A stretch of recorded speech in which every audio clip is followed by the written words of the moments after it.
bidang kemahasiswaan.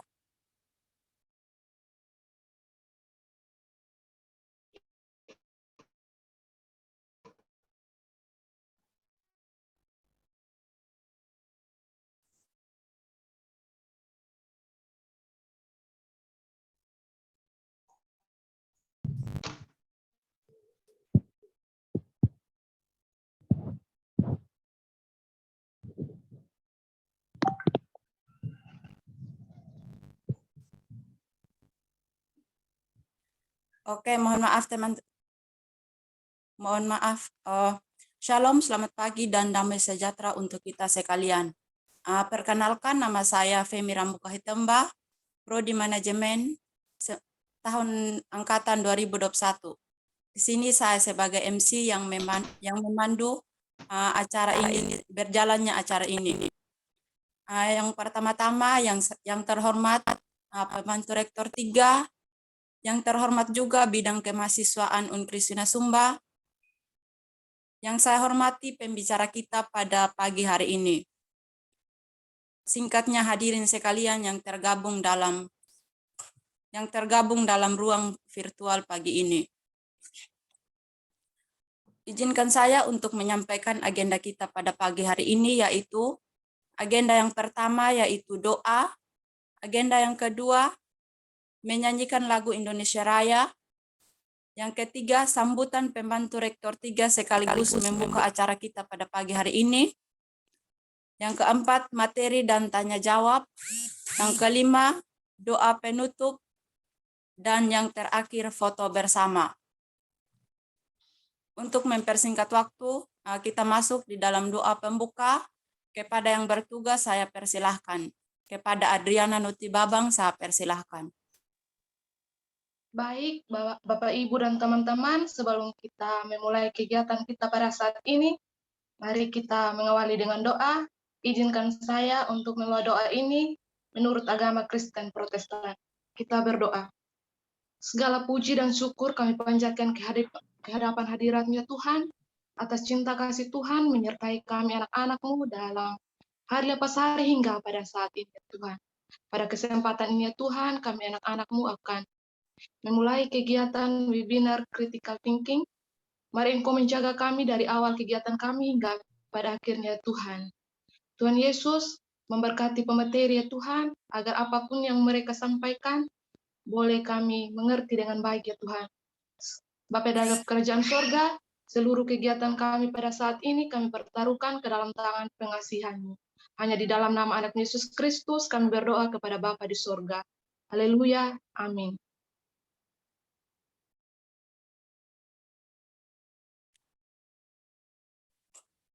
Kita masuk agenda yang kedua, yaitu menyanyikan lagu Indonesia Raya.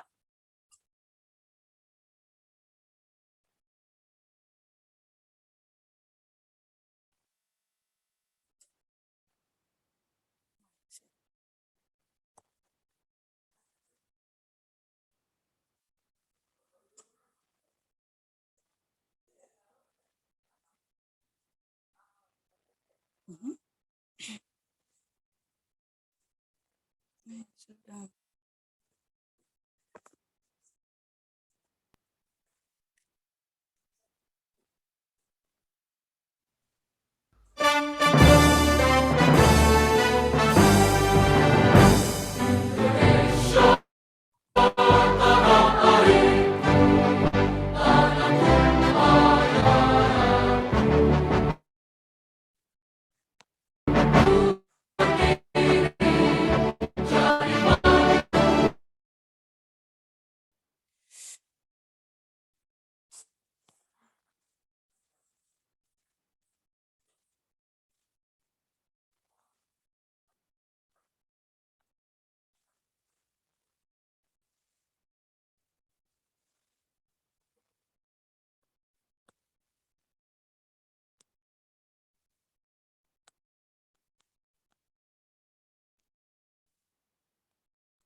Oke, kita lanjut.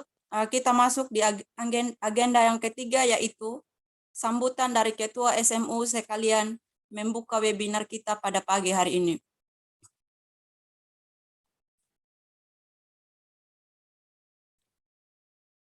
Waktu dan kesempatan saya persilahkan. Jadi baik, terima kasih banyak Adi MC untuk waktu yang telah diberikan kepada saya. Dan pada hari ini seharusnya memang yang membuka kegiatan kita pada pagi hari ini adalah Bapak pembantu rektor 3 bidang kemahasiswaan. Namun karena ada satu dan lain hal, jadi Bapak P3 tidak bisa bergabung dengan kita pada saat ini dan juga tidak bisa membuka kegiatan kita pada pagi hari ini, sehingga dialihkan ke saya. Namun ada Pak Umbuhara, Bapak Pembantu Rektor 3 menyampaikan salam dan permohonan maaf karena hari ini tidak bisa membuka kegiatan pada pagi hari ini. Tentang kegiatan kita pada pagi hari ini dengan tema critical thinking, atau kalau kita dalam bahasa Indonesia adalah berpikir kritis. Memang kalau kita bicara soal berpikir kritis, ini memang tidak semua orang. Bahkan orang yang mungkin setelah mengikuti webinar ini pun, itu juga tidak akan menjamin bahwa setelah webinar itu akan punya kemampuan untuk berpikir kritis. Karena berpikir kritis memang seharusnya kita berlatih. Tidak bisa dengan hanya satu kali pertemuan, apalagi melalui ruang virtual, kita sudah langsung mampu berpikir kritis. Sertifikat yang teman-teman dapat nanti pun tidak menjamin bahwa kita sudah memiliki kemampuan untuk berpikir kritis. Itu sebetulnya harus menjadi catatan kita bersama. Artinya apa? Berpikir kritis tidak bisa kalau kita hanya mendengar. Berpikir kritis itu bersifat umum. Bersifat umum artinya berlaku kepada semua hal. Bahkan terhadap masalah pribadi kita pun sudah sepatutnya kita mampu untuk berpikir kritis. Artinya menilai sesuatu dari dua sisi, kemudian juga harus berdasarkan data atau harus berdasarkan fakta. Nah, sebetulnya webinar tentang critical thinking ini adalah yang kedua kali diselenggarakan oleh lembaga mahasiswa. Karena di masa sebelumnya itu sempat diselenggarakan. Dan berdasarkan survei yang kami buat pada saat itu, memang mahasiswa Unkriswina sangat membutuhkan yang namanya pelatihan critical thinking atau berpikir kritis. Nah, sehingga di masa saat ini, di masanya saya bersama rekan-rekan periode 2021-2022 menyelenggarakan lagi critical thinking, webinar critical thinking, dan bekerja sama dengan Center for Critical Thinking Development UKSW Salatiga. Di sini ada mentor Bapak Samuel Isusi selaku pengelola Center for Critical Thinking Development UKSW Salatiga. Terima kasih banyak Bapak sudah bergabung, dan sekiranya materi yang dibagikan pada pagi hari ini benar-benar menjawab kebutuhan kami mahasiswa Unkriswina Sumba dalam meningkatkan kemampuan berpikir kritis. Mungkin hanya itu yang bisa saya sampaikan dengan memohon berkat dan rahmat dari Tuhan Yesus Kristus. Webinar nasional Critical Thinking saya buka dengan resmi. Saya kembalikan ke Adik MC. Oke, terima kasih Kakak. Selanjutnya kita masuk materi dan di materi.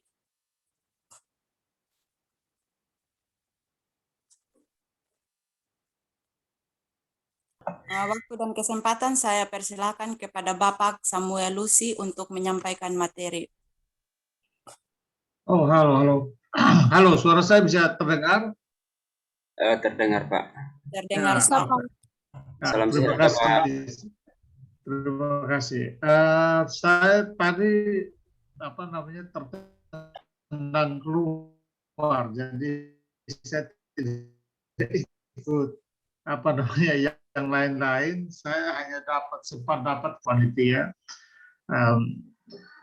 mungkin tadi Pertiga juga bicara, saya minta maaf ya Pak Ubu ya, karena saya tidak dengar. Saya mungkin jaringan di apa namanya di hotel kurang bagus. Nah, saya sengaja tidak hidupkan kamera supaya menjaga jaringan yang kurang stabil itu ya. Jadi saya bicara nanti kalau ada dengan foto bersama barangkali baru saya hidupkan kamera. Saya akan share materi ya, apa namanya, Jaringan.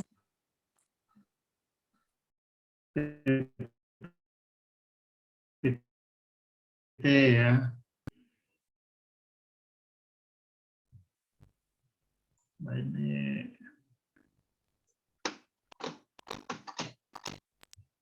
maaf, saya sudah buka tapi oh ya.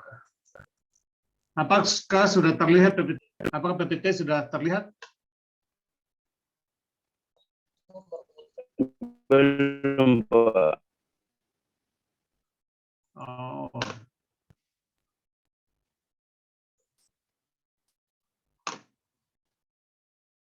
Lagi apa mungkin ya. Nah, barangkali nanti dia akan terbuka ya apa namanya mengikuti ya, tapi saya langsung aja mulai saja supaya sambil dia kelihatannya sudah mulai jadi ya. Nah, prinsipnya saya sempat dengar tadi ya, mungkin di sambutan ketua senat atau ketua panitia tadi ya, itu benar. Jadi berpikir kritis itu lebih berkaitan dengan kita berbicara dengan data. Jadi ciri warga akademik. Nah, ini penting karena dalam banyak hal itu berpikir kritis itu salah dipahami. Ya.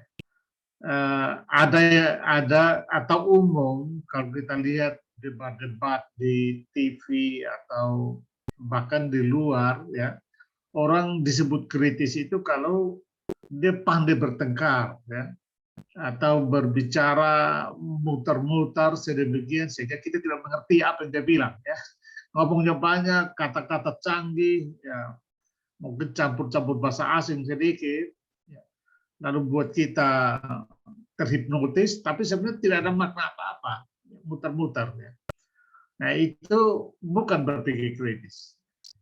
Jadi sekali lagi berpikir kritis adalah berpikir dengan data, berpikir, berbicara, menulis itu dengan data. Itu kata kunci penting. Apakah sudah bisa terlihat? Saya berharap sudah bisa terlihat ya. Halo? Belum, Pak. Belum ya? Oke, saya sudah bagi di apa namanya Pak Ketua ya, PPT-nya bisa PPT share ke kalian untuk masing-masing lihat saja kalau gitu ya, atau biar dengar saja, nanti setelah itu baru kalian lihat di PPT karena kelihatannya bermasalah dengan jaringan, jadi tidak apa-apa, saya jelaskan saja, kalian apa namanya ikuti saja ya. Izin Pak, Ya. ke ini dulu, ke PDF dulu Pak, soalnya ini filenya yang error. Saya convert ke PDF, nanti saya share screen sambil Bapak lanjutkan ini. Oh, filenya error ya? Ya, Pak. Oh, oke. Itu juga baik ya. Oke, jadi kamu convert baru kamu ini. Saya sambil jelaskan saja ya. Nah, tolong informasikan kalau misalnya suara saya tidak terdengar atau kecil ya, karena saya di sini ya seperti saya katakan jaringan agak kurang baik, jadi saya perlu memastikan kalian mendengar suara saya. Nah, tujuan presentasi ini sederhana sebenarnya. Ya, satu saja, yaitu membuktikan bahwa berpikir kritis memiliki manfaat bagi mahasiswa dan warga akademik. Tentu kita bicara sama untuk semua, tetapi karena ini untuk mahasiswa, saya tegaskan pada mahasiswa. Ya. Jadi, sekali lagi, tujuan kita dalam pemaparan ini adalah membuktikan bahwa berpikir kritis memiliki manfaat bagi mahasiswa. Ini apa artinya purpose atau tujuan? Artinya setelah presentasi ini selesai, ini harus terjawab, purpose ini harus tercapai. Yaitu membuktikan bahwa berpikir kritis memiliki manfaat. Itu catatan penting. Ya. Nah, karena itu ya apa namanya, katakanlah ya pertanyaan yang mau kita jawab dalam pertemuan ini, dalam paparan ini adalah apa manfaat berpikir kritis ya, atau apa namanya,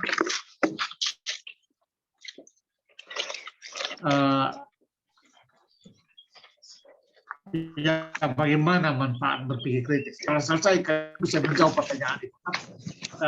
Berpikir kritis bermanfaat bagi mahasiswa dan warga akademik, atau katakanlah apa manfaat dari berpikir kritis. Jadi sekali lagi setelah presentasi ini kalian semua bisa menjawab pertanyaan itu. Apakah berpikir kritis bermanfaat? Ya, termasuk di dalamnya tentu saja apa saja manfaat berpikir kritis bagi kita sebagai warga akademik, baik sebagai mahasiswa maupun sebagai dosen. Ya, bahkan memang tidak hanya dalam kehidupan sehari-hari, tadi pengantar yang diberikan oleh ketua senat atau ketua panitia tadi ya, bahwa berpikir kritis itu juga ini dalam apa namanya, kehidupan akademik. Nah, saya mulai dengan menyampaikan, ya sekali lagi kata kuncinya penting ya. Dan harus setelah selesai materi ini, kalian semua akan bisa menjawab pertanyaan apa saja. Artinya setelah selesai pemaparan ini, kita evaluasi pemaparan ini tercapai atau tidak dengan apa namanya, memastikan bahwa kalian bisa menjawab pertanyaan ini. Nah, kita mulai dengan pada tahun 2006 ya, pada para ahli pendidikan, pemimpin bisnis, para akademisi dan agen pemerintahan, terutama dari mengidentifikasi apa saja kompetensi-kompetensi yang dibutuhkan di masa depan. Apa saja yang disebut nanti dengan kompetensi abad 21. Jadi ini pekerjaan lintas bidang dari lintas apa namanya sektor ya, level dunia, yaitu para ahli pendidikan, pemimpin bisnis sampai dengan unsur-unsur pemerintahan untuk mengidentifikasi ya, apa saja kompetensi yang dibutuhkan di masa depan. Nah, dari situ lahirlah apa yang disebut dengan the 4 C's ya, of 21st century skills. 4C ya, diidentifikasi sebagai 4C dari keterampilan abad 21 atau keterampilan abad 21 ya, itu ada identifikasi sebagai 4C. Nanti kalau kalian googling itu ketemu banyak penelitian yang berkaitan. Tetapi 4C ini mengapa penting? Kalau kalian sempat melihat struktur silabus, desain silabus dari semua mata kuliah, ini seluruh dunia ya. Jadi bukan cuma Indonesia. Saya yakin di sana juga kalau kalian minta apa namanya, bapak atau ibu dosen minta desain silabus, itu di tujuan umumnya itu harus ya, memenuhi syarat 4C ini, yaitu critical thinking, creativity, collaboration, dan communication. Itu wajib dalam semua mata kuliah. Nah, mengapa? Ini menjadi konsen dunia jadinya, bahwa 4C ini harus masuk dalam kurikulum, dalam silabus semua mata kuliah, karena itu menjadi kebutuhan masa depan. Mata kuliah apapun juga, mau matematika, agama, filsafat, ya, ekonomi, itu dalam tujuan umumnya di desain silabus ya. Atau ini apalagi levelnya di prodi ya. Kalau di prodi itu akan terlihat. Itu 4C itu harus masuk. Gitu. Artinya agama pun juga harus masuk. Critical thinking-nya harus melalui pembelajaran di bidang-bidang mata kuliah itu harus bisa terpenuhi critical thinking-nya, creativity-nya, collaboration-nya, dan communication. Jadi mahasiswa di mata kuliah, mengambil mata kuliah apapun juga, menjadi tujuan umum dari semua mata kuliah itu adalah 4C. Critical thinking, creativity, collaboration, dan communication. Itu satu ya. Nah, saya kira satu itu saya sudah kuat ya menjawab pertanyaan tadi ya. Apa manfaat berpikir kritis bagi kita sebagai warga akademik. Nah, itu satu. Yang kedua, saya mengidentifikasi 4 yang saya sebut 4 keterampilan dasar akademik, yaitu mendengarkan, membaca, menulis, dan berbicara. Apapun yang kita lakukan di kampus, di akademi, ya, itu berkaitan dengan 4 ini, yaitu mendengarkan atau critical listening, lalu membaca, ya critical reading, menulis, critical writing, ya, dan berbicara, critical speaking. Nah, critical listening misalnya, sekarang kalian sedang mempraktekkan critical listening karena kalian sedang mendengarkan saya, sementara saya sedang mempraktekkan critical speaking, kan gitu ya. Jadi yang saya speaking, kalian listening. Nah, apa artinya critical di depan kata-kata listening dan speaking? Itu artinya kalian harus punya indikator atau punya acuan untuk evaluasi pembicaraan saya. Yang sebenarnya bahasa intinya adalah assessment. Jadi sementara saya berbicara, kalian mendengarkan, sebenarnya kalian sedang melakukan assessment terhadap speaking saya. Nah, karena assessment maka harus ada toolsnya, ada ukurannya supaya kalian bisa mengevaluasi apakah penyampaian saya kritis atau tidak, memenuhi syarat kritis atau tidak. Nah, itu nanti minggu depan Pak Riki akan menyampaikan secara detail itu ya. Tetapi antara lain adalah misalnya nanti kalian lihat, ada data nggak? Apa yang disampaikan pasien ada data nggak? Ada konsep nggak? Itu syarat utama dalam berpikir kritis. Jadi kalau orang berbicara tanpa data, tanpa konsep, ya itu jelas itu sudah tidak kritis. Ya. Itu antara lainnya dua alat atau dua indikator assessment dalam melihat apakah kritis atau tidak orang ini berbicara. Ya. Nah, sama halnya dengan kalau membaca, apakah tulisan ini kritis atau tidak, itu cek apakah tulisan itu dia menggunakan data atau tidak, dia menjelaskan konsep atau teori-teori atau tidak. Kalau tidak, itu lupakan, tidak usah baca capek-capek. Ya. Jadi sekali lagi dalam presentasi kita sudah lakukan 2 skill akademik ya, critical listening, yaitu kalian sebagai pendengar dan saya lakukan critical speaking. Nah, yang lain ketika kalian membaca buku, membaca apapun, ya itu membaca dengan ngecek itu yang tadi saya sudah katakan. Dia pakai penulis itu pakai data atau tidak, ada konsep teori yang dijelaskan atau tidak. Dan yang berikut critical writing. Ketika kalian menulis, ya pastikan kalian juga menulis apapun, ya, tugas makalah dari dosen kah, tugas apapun ya, itu harus pastikan ada datanya, harus ada konsep yang kalian jelaskan, ada teori yang kalian gunakan. Kalau tidak ada konsepnya, tidak ada datanya, nah itu bukan menulis kritis lagi, itu menulis opini namanya, menulis opini pribadi. Ya. Kalau opini pribadi tidak perlu didebat. Kalau opini pribadi seperti biasanya kita di kafe atau duduk di jalan lalu kita bicara sesuatu dan bertengkar dengan suara keras ya, itu karena tidak ada ukuran. Jadi dalam bertengkar itu ya yang menang adalah suaranya yang paling keras. Nah, saya mau katakan bahwa biasanya yang kita lakukan adalah bertengkar, bukan debat. Jadi harus bedakan antara bertengkar dan debat. Kalau bertengkar, ya itu yang menang adalah suaranya yang paling keras, kan gitu ya. Suaranya meneror gitu ya, atau suaranya Kau harus dengar. Ini saya bicara sebagai pihak tiga. Kau harus dengar saya, misalnya kayak gitu ya. Nah itu berarti ya tidak kritis lagi karena menggunakan kekuasaan ya, tidak begitu. Nah, jadi bertengkar itu ya ujung-ujungnya bertengkar orang bisa berantem kan. Dari adu otak ya adu otot ya. Nah itu bertengkar.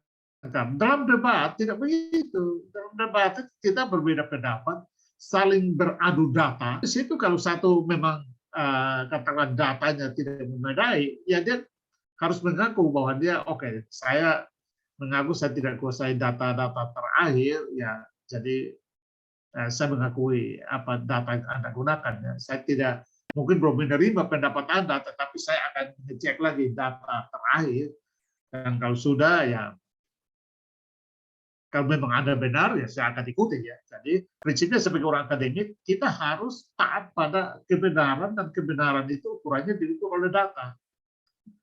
Jadi sekali lagi itu berarti kita mengukur data.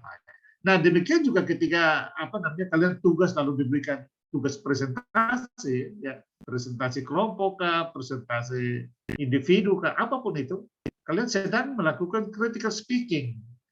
Artinya apa? Pastikan presentasi yang Anda siapkan itu ada data, ada teori. Tidak bisa omong-omong saja. Harus ada di dalamnya data dan teori. Kalau tidak itu berarti tidak kritis. Itu ukuran sederhana aja ya untuk melihat kritis atau tidaknya. Kalau tidak ada data, tidak konsep, itu tidak kritis.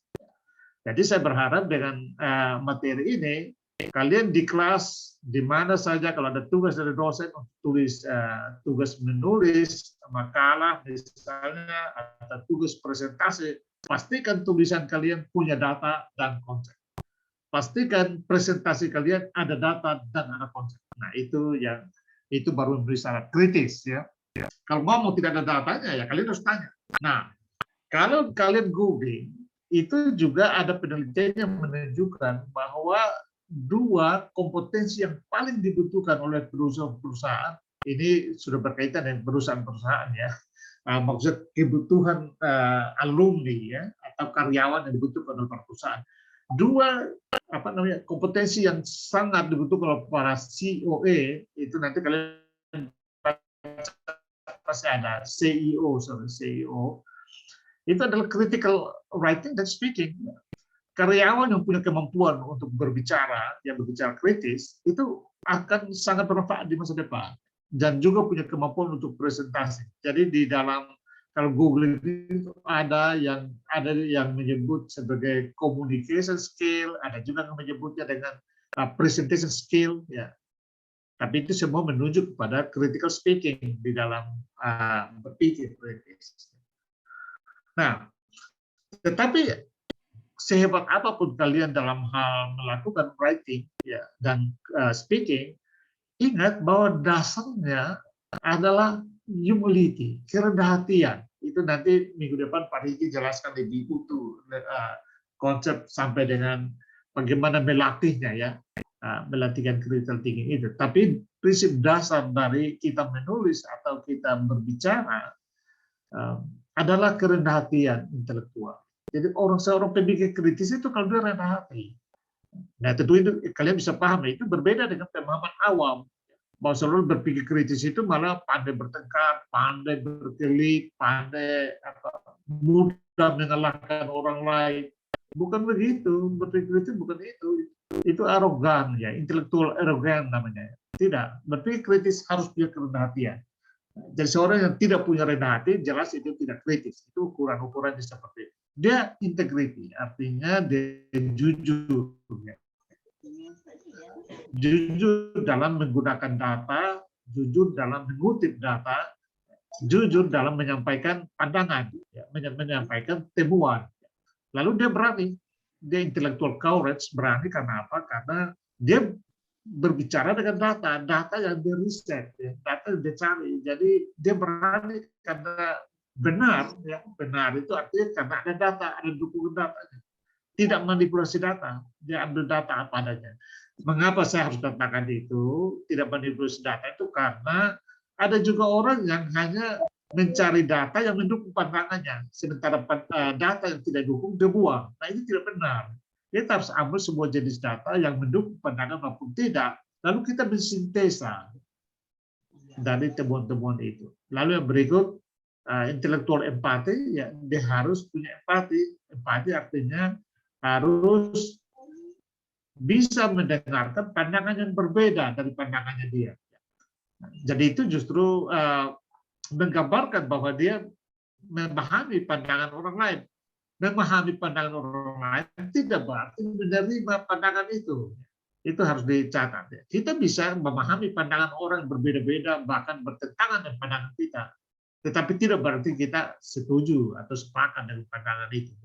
Nah, itu dua hal yang berbeda. Yang berikut, intellectual perseverance, itu artinya punya keuletan.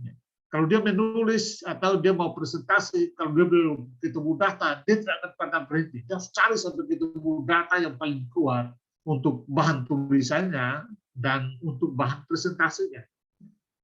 Jadi sekali lagi, ulet dalam pengertian itu, cari data. Dan yang berikut, fair-minded. Dia harus fair, harus adil dalam menyampaikan pendapat. Dan yang berikut, apa yang disebut dengan epistemic virtus. Epistemic virtus ini lebih kayak kalau kita penelitian, ya, kita harus jujur dalam merancang proposal, melakukan pengambilan datanya. Itu namanya epistemic virtus. Dan yang berikut, intellectual generosity, artinya seorang pemikir kritis harus mudah berbagi ilmu. Tidak boleh sekikir dia. Dimanapun juga dia berdiskusi, menyampaikan pendapat, berbagi pandangan, ya, berbagi ilmu. Itu namanya punya kedermawanan intelektual. Nah, ini 2, 4, 6, 8 ya. 8 ini saja syaratnya berat bagi seorang critical thinker, ya, seorang pemikir kritis. Jadi kalau kalian lihat orang itu, lalu orang bilang dia kritis, kalian tunggu dulu, apakah dia punya humility atau tidak, punya integrity atau tidak, fair-minded atau tidak. Kalau tidak, ya tidak bisa masuk kategori berpikir kritis. Ya. Oke. Nah, ini ada kaitan, jadi saya sampaikan secara cepat, dan nanti sekali lagi kita konsen pada menjawab pertanyaan tadi ya.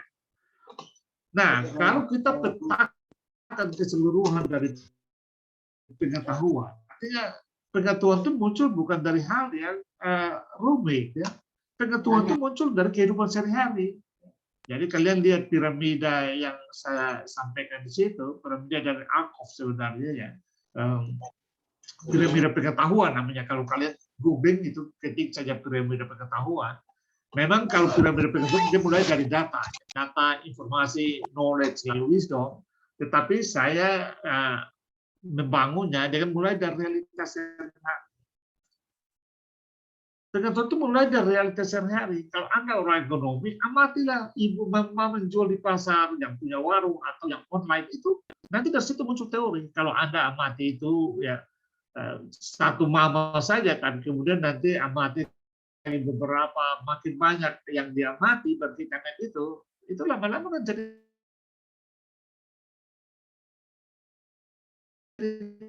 teori.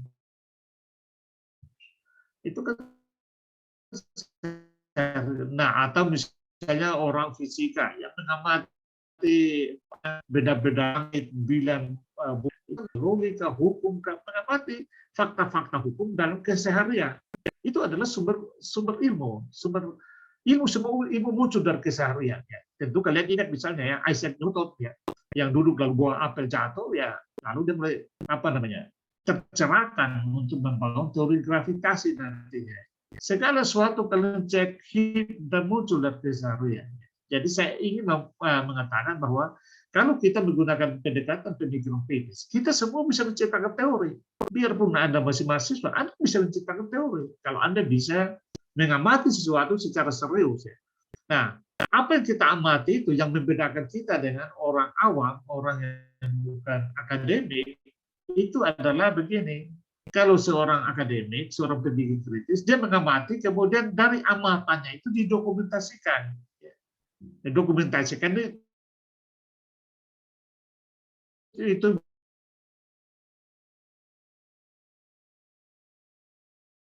bisa juga kita tulis ya, jumlahnya berapa, misalnya foto, nah, dokumentasi. Ya. Nah, jadi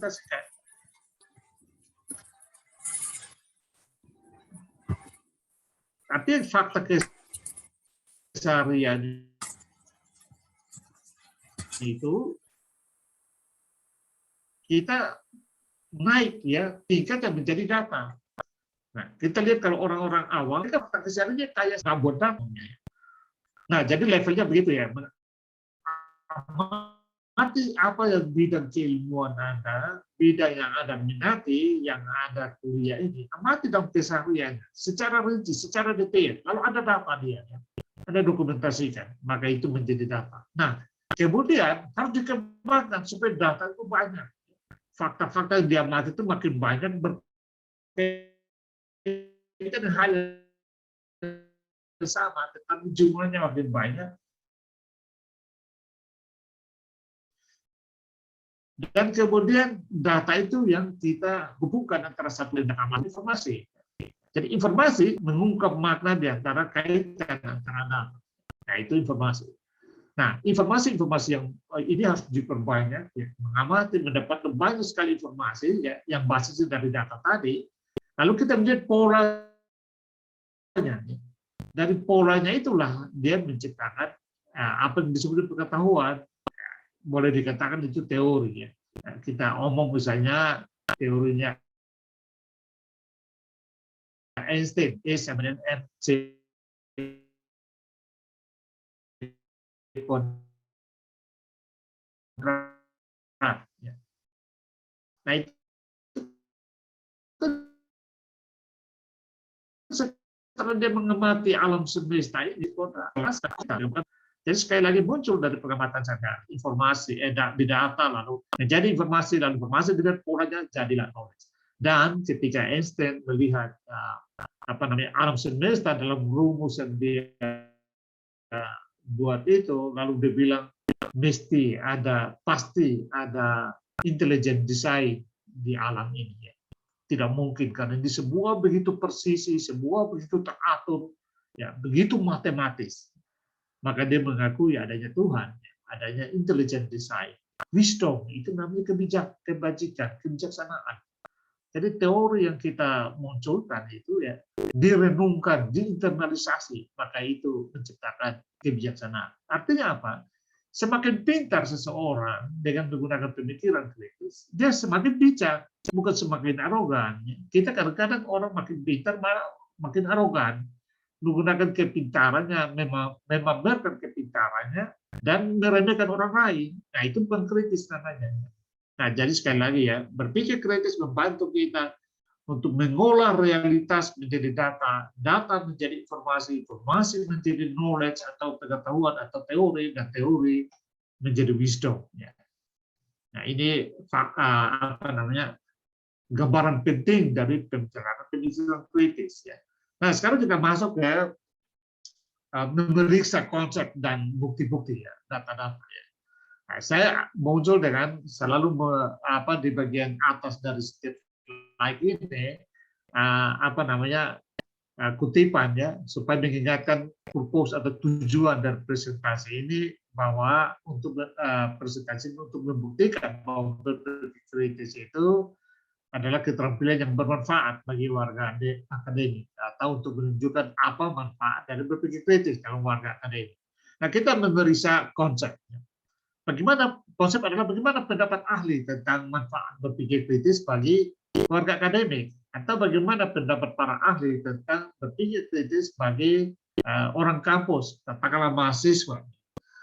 Nah, di sini saya jelaskan konsep teori, pendapat ahli, definisi terkait misalnya berpikir kritis dan manfaat ya, dan seterusnya. Kita lihat yang pertama ya, konsep pertama atau pendapat pertama, yaitu dari insight assessment ya. Itu dia merumuskan manfaat berpikir kritis bagi mahasiswa, satu, membangun kompetensi yang akan dibutuhkan bagi insight assessment. Berpikir kritis berguna bagi mahasiswa ya untuk hidup di zaman masa depan dan kompleks ini.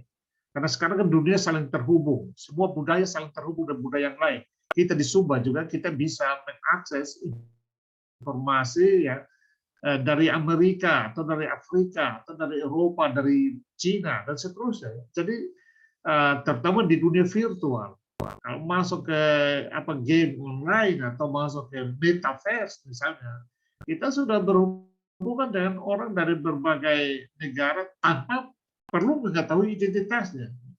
Karena di situ kita hanya berinteraksi satu berinteraksi yang lain tanpa peduli apa jenis kelaminmu, apa rasmu, apa agama, tidak seperti itu lagi. Itu kompleks society. Nah, berpikir kritis membantu kita untuk berselancar di dunia yang seperti itu, baik online maupun dunia nyata offline, dengan kemampuan untuk memahami mana yang benar bagi kita dan mana yang tidak, mana yang bermanfaat dan mana yang tidak, mana yang hoax dan mana yang data benaran. Sehingga walaupun data tiap hari menimpa kita masuk ke dalam, karena kita sudah berpikir kritis, tidak tahu mana yang data, mana yang informasi hoax atau opini. Yang berikut, berpikir kritis membantu ya mahasiswa atau warga akademik untuk memanage emosinya. Kalau orang sudah berpikir kritis karena berbasis data, dia tidak perlu emosi-emosi lagi, tidak perlu bertengkar dengan berkeras dan saling suara. Berpikir kritis itu bisa suara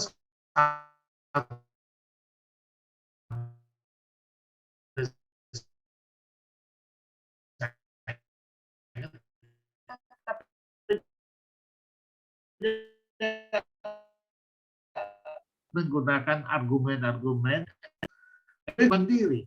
Saling tergantung artinya apa? Karena kita saling berbagi data, berbagi informasi dalam katakanlah diskusi atau debat. Diskusi atau debat itu kan sebenarnya satu kesempatan di mana kita saling berbagi informasi, berbagi pengetahuan. Jadi manfaat berpikir kritis. Yang berikut membangun hubungan yang matang, hubungan yang dewasa ya. Nah, kalau kalian berbicara selalu dengan data dan konsep, saya kira kalian berbicara dengan bupati maupun dengan gubernur maupun dengan presiden, kalian matang, biasa saja, santai saja karena basis bicara kalian adalah data dan konsep. Dan pasti orang suka dengar kalau berbicaranya seperti itu. Kalau berbicaranya hanya hoax-hoax saja, orang tidak mau dengar. Berpikir kritis juga menurut insight assessment membantu mahasiswa untuk membangun identitas personalnya, ya, membangun purpose ya supaya selalu hidup dengan tujuan, dan yang berikut mengintegrasikan ya apa-apa yang ada di sekitar kita. Dan seorang pemikir kritis itu ketika dia ada di satu tempat, dia bisa melihat banyak hal di sekitar situ dan dia bisa mengintegrasikannya dalam sebuah pemahaman. Nah, itu yang pertama ya, jadi dari insight assessment. Saya kira dari apa yang sudah disampaikan ini pun kalian sudah bisa mendapatkan jawaban ya, manfaat dari berpikir kritis. Ini konsep yang pertama. Yang kedua,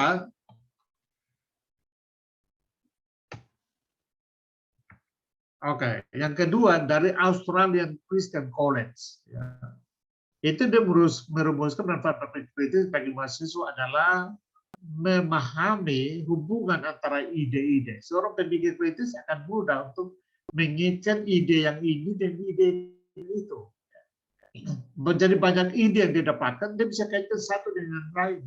Itu seorang pemikir kritis. Karena dengan mengaitkan satu ide dengan ide yang lain, kalian dapatkan pengetahuan baru.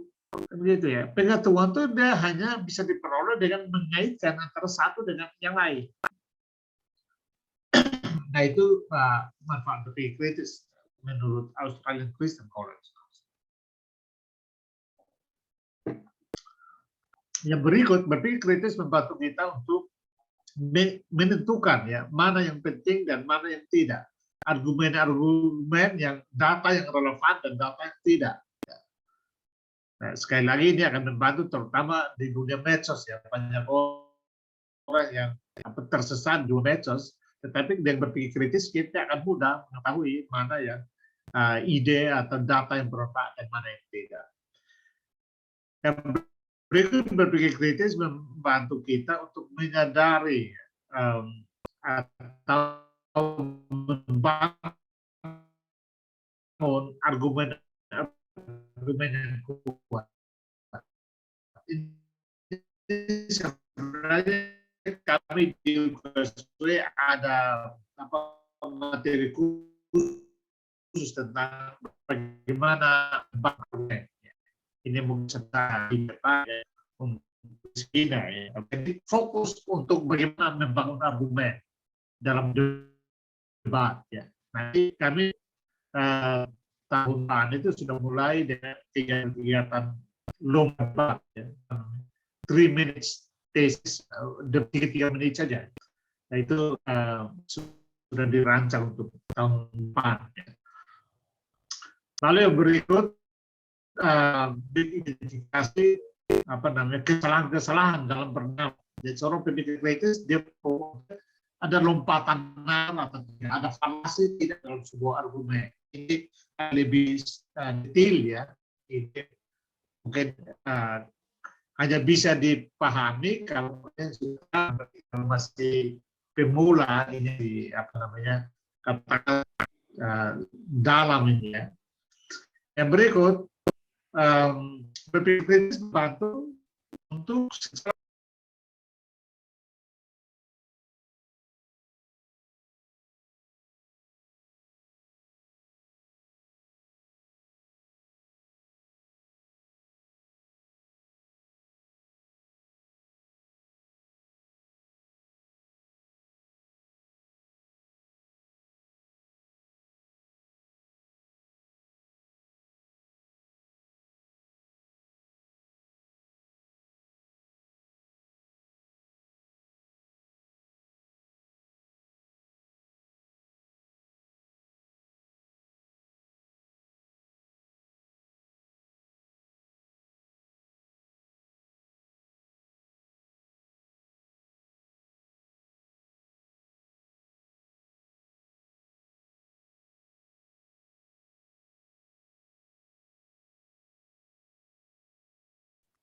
Mohon bersabar ya teman-teman, kayaknya Bapak lagi keluar kesalahan jaringan mungkin.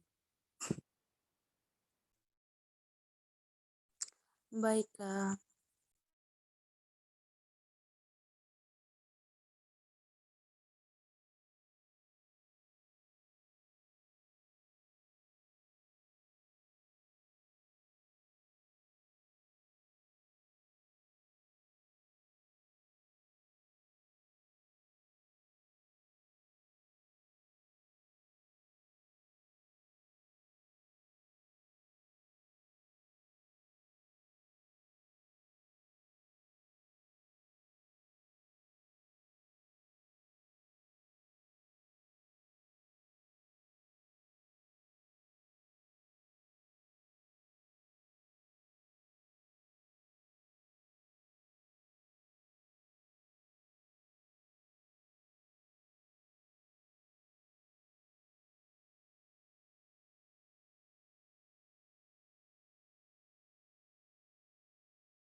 Mohon bersabar teman-teman.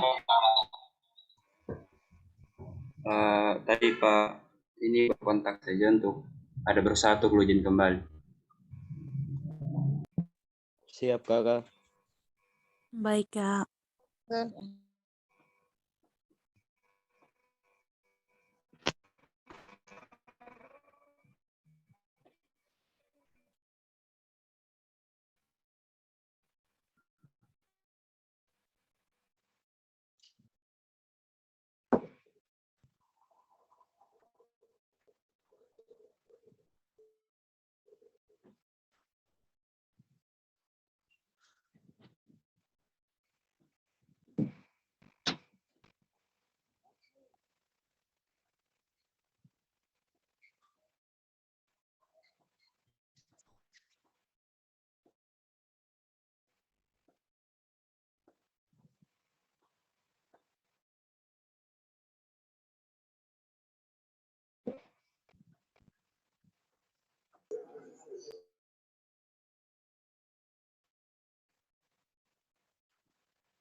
Ya, halo? Bisa dengar ya? Bisa, Pak. Bisa, Bapak. Halo? Bisa dengar kan? Oh, oke. Kita lanjut ya. Jadi sudah di konsep kedua ya. Saya kira menurut kalian sudah sampai di sini kalian sudah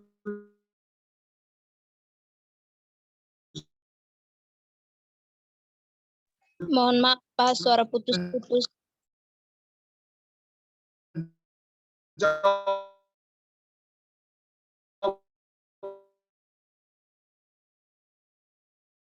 pertanyaan.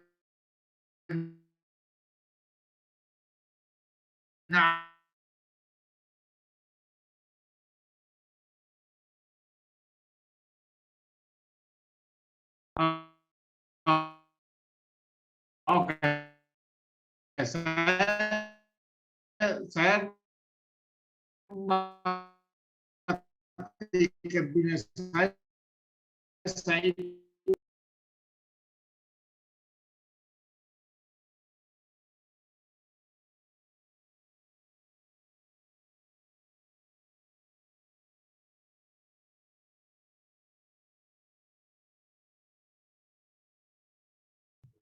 Izin Pak, suara tidak terdengar.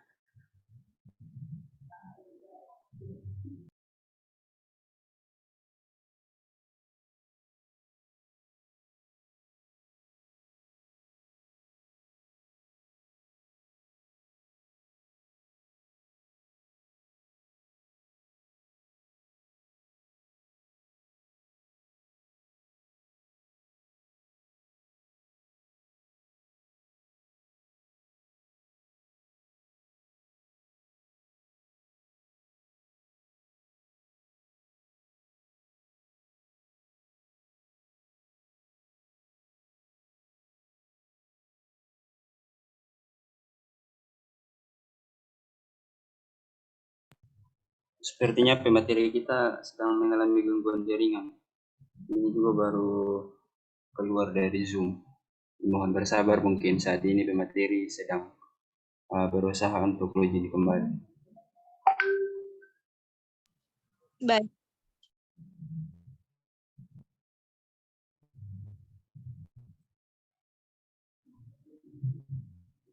Ya, sudah bergabung.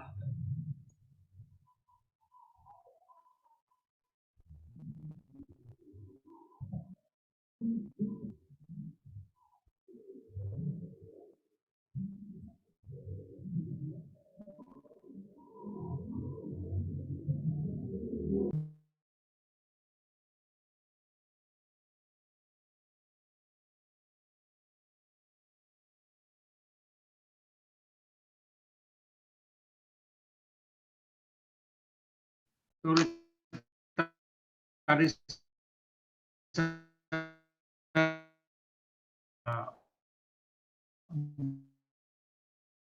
buka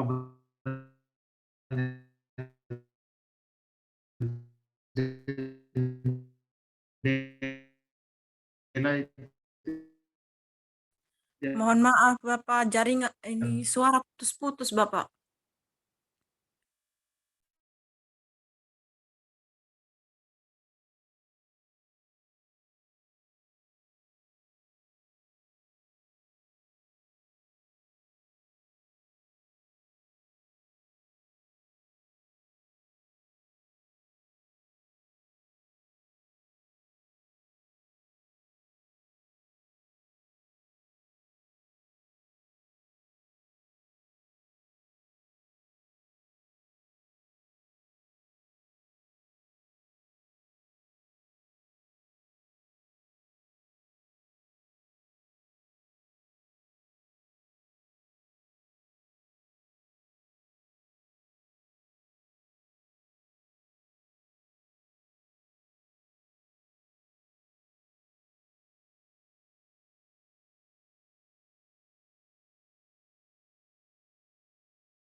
Halo, bisa?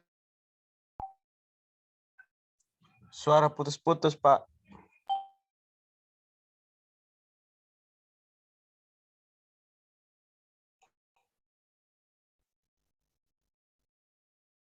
Oh ya, sama suara kalian juga apa, kayak apa ya, seperti bicara dalam air ya. Eh,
Bisa dengar? Halo?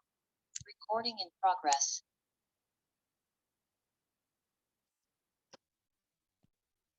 Bisa dengar? Sudah bisa, Pak. Sudah Oh, bisa, oke. Pak. Saya coba dari HP sekarang ya,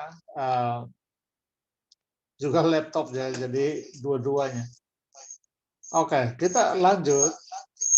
Konsep kedua sudah ya.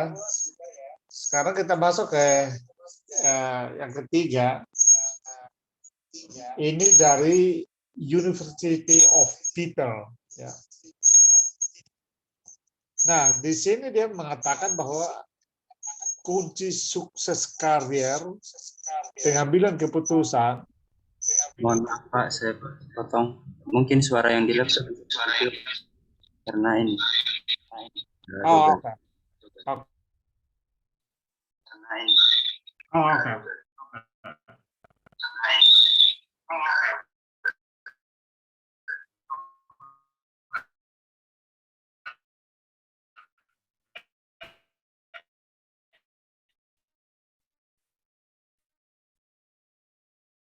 Sekarang sudah bisa? Masih Halo? terpotong, Pak. Terpotong, Pak.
Bisa dengar? Halo? Bisa, Pak. Oh ya, oke. Sekarang saya dari HP saya sekarang ya. Karena terganggu, jadi kalian tetap lihat di slide yang di-share, lalu saya akan presentasi dari HP. Nah, konsep ketiga dari University of People itu dia menjelaskan bahwa berpikir kritis itu bermanfaat karena sebagai kunci sukses dalam karier, membantu dalam pengambilan keputusan, berpikir kritis bahkan membuat bahagia ya. Karena orang kan tidak perlu berpikir dengan data, jadi dia tidak perlu kalau berbeda dengan orang lain ya dia biasa saja, tidak perlu kepersakit kan gitu ya. Juga membantu menjadi warga negara yang baik, ya, meningkatkan hubungan antara satu dengan yang lain ya, karena lebih rasional ya, tidak baperan ya. Istilah kalian ya baperan, baper ya. Juga membantu kita untuk ya merangsang keingintahuan kita, memungkinkan kreativitas, lalu keterampilan memecahkan masalah, mengaktifasi pikiran, menciptakan kemandirian atau kemerdekaan, dan membentuk keterampilan hidup. Jadi ini konsep yang ketiga ya, yang menjelaskan manfaat berpikir kritis. Ya. Atau katakanlah pendapat ahli, teori-teori yang menjelaskan kepada kita tentang manfaat dari berpikir kritis. Nah sekarang kita masuk ke data. Ya. Data yang pertama atau informasi yang pertama itu adalah ini hasil riset ya dari The Foundation for Young Australians. Itu dia meriset 400 antara tahun 2012 sampai 2015 dari 4,2 juta lowongan kerja ya, itu permintaan untuk karyawan baru yang punya kompetensi berpikir kritis itu meningkat 158%. Ya, kalau kalian perhatikan di data itu ya, permintaan paling tinggi itu digital literasi 212%, dan yang kedua critical thinking itu 158%, dan kalau kita perhatikan misalnya yang ketiga yaitu creativity, problem solving, dan presentation skills ya di 25%. Itu sebenarnya ya creativity, problem solving, dan presentation skill itu bagian dari critical thinking ya, critical thinking. Maksudnya critical thinking yang dikembangkan oleh UKSW. Nah, artinya kalau kita mengembangkan critical thinking, maka dia nanti kalau melihat data ini, maka dia tidak hanya 198%, dia lebih karena dalam critical thinking yang kita kembangkan itu sudah masuk di dalamnya problem solving dan presentation skill. Jadi ini permintaan dunia kerja terhadap orang-orang atau mahasiswa atau karyawan baru yang punya kompetensi berpikir kritis itu begitu tingginya. Nah, ini bayangkan, ini data yang pertama. Yang kedua, pada tahun 2006 ada sebuah laporan yang mewawancarai pemilik perusahaan ya, CEO dari 400-an perusahaan terkemuka, tapi ini di Amerika, itu menempatkan berpikir kritis sebagai keterampilan yang paling dicari. Ya. Jadi pertanyaannya adalah, saya sertakan sumber-sumbernya di situ, kalian bisa cek kembali sumber itu. Nah ini salah satu poin dari berpikir kritis. Berpikir kritis itu data yang kita gunakan harus bisa diperiksa oleh orang lain, ya, supaya bisa diuji ya, kebenaran data itu. Nah itu saya sertakan, kalian bisa masuk ke situ untuk cek ya, baca lebih detail dan lihat datanya. Itu pertanyaan kepada para CEO ini, pemilik perusahaan ini adalah begini, kalau misalnya Anda hendak terima karyawan baru, kompetensi macam apa yang Anda inginkan? Anda inginkan karyawan baru yang memenuhi syarat keterampilan macam apa? Dan 92,1% menjawab berpikir kritis. Ini di US ya, Amerika ya. Jadi Anda bayangkan, hampir 100% kompetensi yang diinginkan oleh para pemilik perusahaan ini adalah berpikir kritis. Ya. Saya kira dua data ini saya sudah kuat sebenarnya ya untuk menjawab pertanyaan yang mau kita bahas dalam presentasi ini, yaitu apakah berpikir kritis bermanfaat atau tidak, atau apa manfaat berpikir kritis. Ya. Nanti kalian bisa lihat lagi ya, supaya kalian bisa sumber-sumber, semua sumber saya sertakan, sehingga kalian bisa masuk ke dalam sumber itu dan memahaminya lebih kuat lagi. Yang berikut, survei dari AMA ya, itu the American Management Association ya, AMA ya, itu dilakukan tahun 2012 terhadap para manajer dan eksekutif ya, menyimpulkan yang tadi kita sebut sebenarnya 4C ya. 4C ya. Jadi critical thinking, creativity, collaboration ya, dan communication. Dan kompetensi diartikulasikan sebagai prioritas untuk mengembangkan karyawan. Ini pertanyaannya beda lagi. Pertanyaannya, kalau Anda ingin kembangkan karyawan Anda, di bidang apa saja yang akan Anda kembangkan, ya. Apa saja yang mau Anda latih kepada karyawan baru Anda, karyawan Anda. Maka dia sebut 4C, yaitu critical thinking antara lain. Ya. Critical thinking, communication skill, collaboration, dan creativity. Nah, kita lihat prosentasenya yang mengatakan bahwa critical thinking sangat penting, itu sampai 70%. Ya, paling tinggi, ya. Paling tinggi dari semua yang disurvei. Nah, ini juga para CEO ditanya, ya ketika ekonomi berkembang, bertumbuh, ya silakan berikan penilaian skill atau kompetensi macam apa yang paling Anda inginkan, dan hasilnya seperti di tabel itu, ya. Untuk critical thinking, saya menunjukkan tabel ini dari hasil penelitian itu, ya, 70% mengatakan bahwa most important, sangat penting sekali, ya, untuk skill komunikasi, ya, most importantnya 63%, ya. Kalau somewhat important artinya oke, itu penting, ya. Jadi ada kategori penting dan sangat penting, ya. Nah, kalau kita totalkan penting dan sangat penting, critical thinking itu sudah 97%, ya, yang memprioritaskannya untuk melatih karyawan.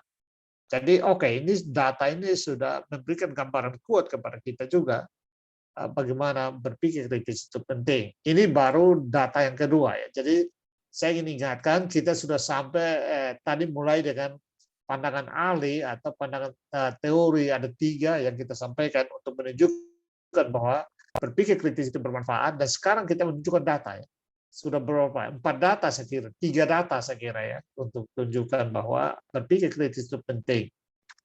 Kita lihat periksa lagi data berikut, ya. Ini studi kolaboratif dari 4 lembaga, yaitu Conference Board, lalu Corporate Voices for Working Families, lalu The Partnership for 21st Century Skills, dan The Society for Human Resource Management.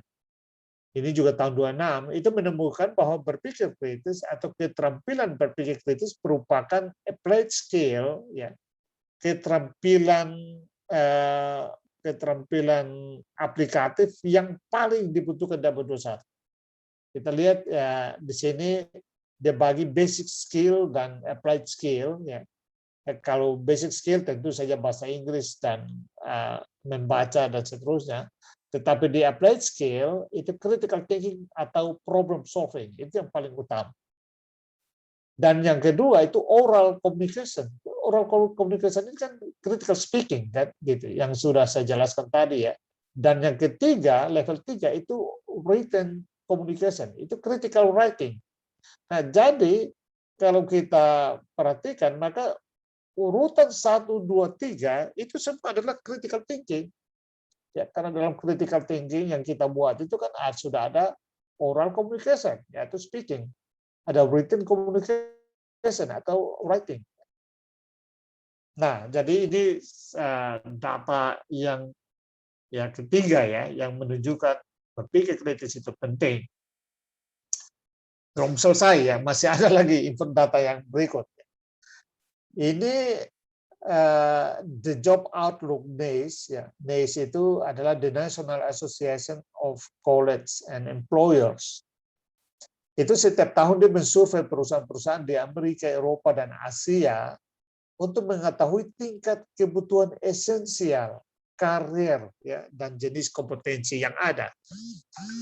Nah, itu data tahun saya kumpulin datanya, saya mentabulasi datanya, sumbernya juga saya kira saya sertakan, ya. Itu dari tahun 2017 sampai 2020 itu menunjukkan bahwa berpikir kritis selalu berada di urutan teratas dengan skor paling esensial, ya. Jadi kalau perhatikan data ini, teman-teman, itu dia buat skor dari 0 sampai 5, skor tertinggi adalah 5.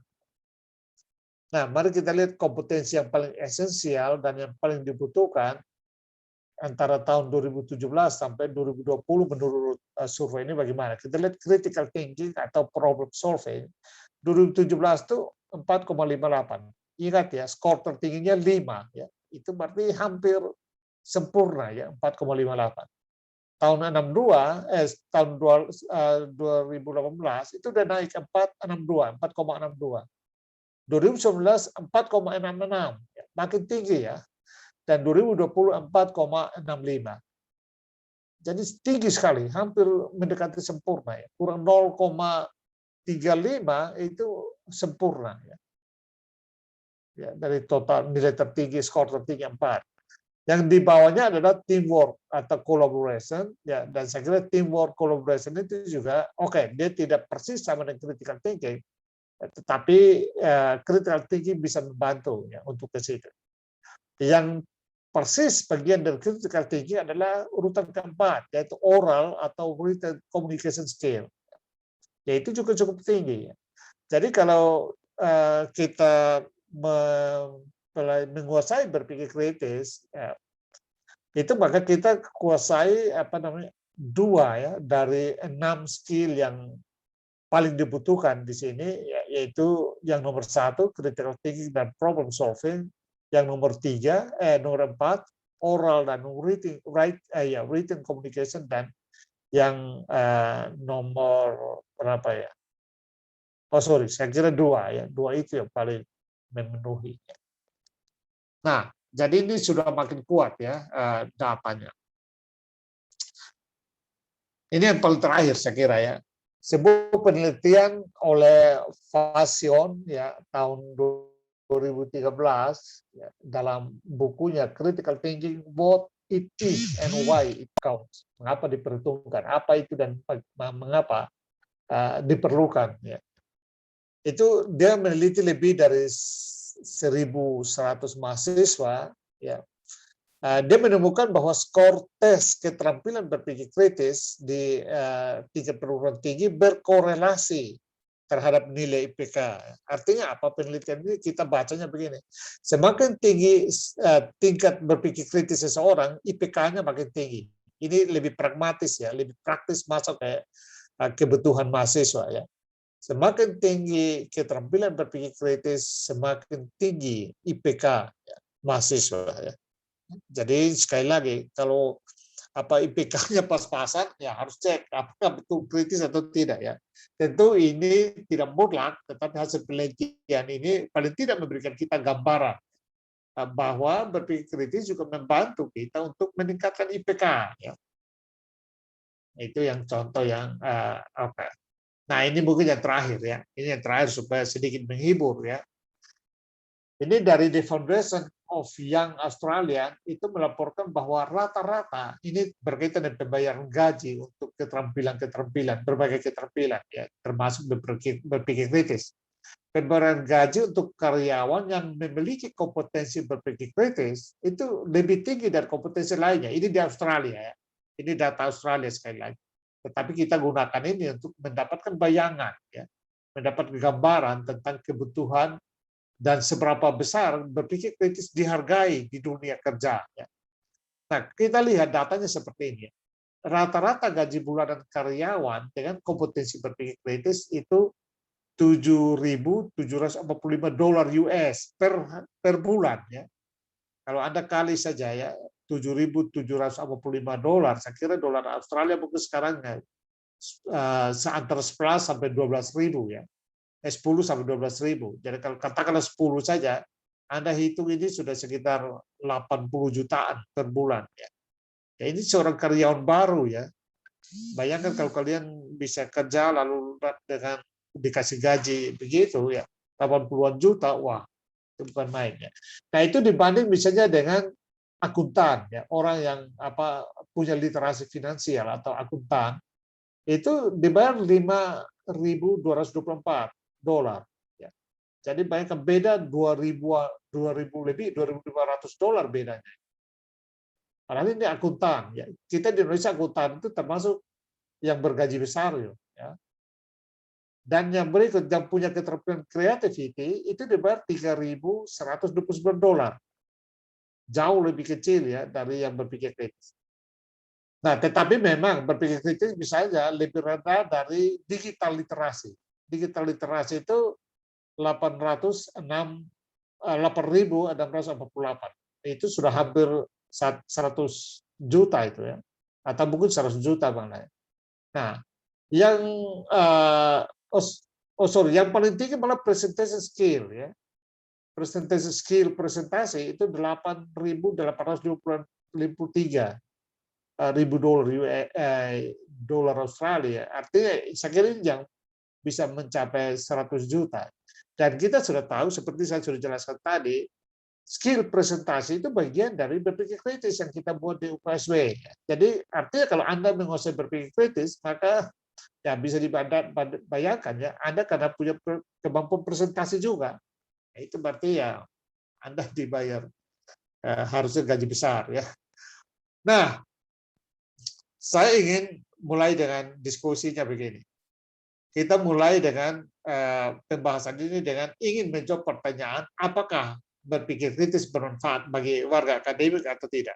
Setelah mendengar presentasi ini, semua argumen atau data dan konsep yang disampaikan, apa jawaban kalian? Apakah berpikir kritis itu bermanfaat atau tidak? Silakan, saya ingin kalian berpartisipasi. Siapa yang mau menjawab? Halo?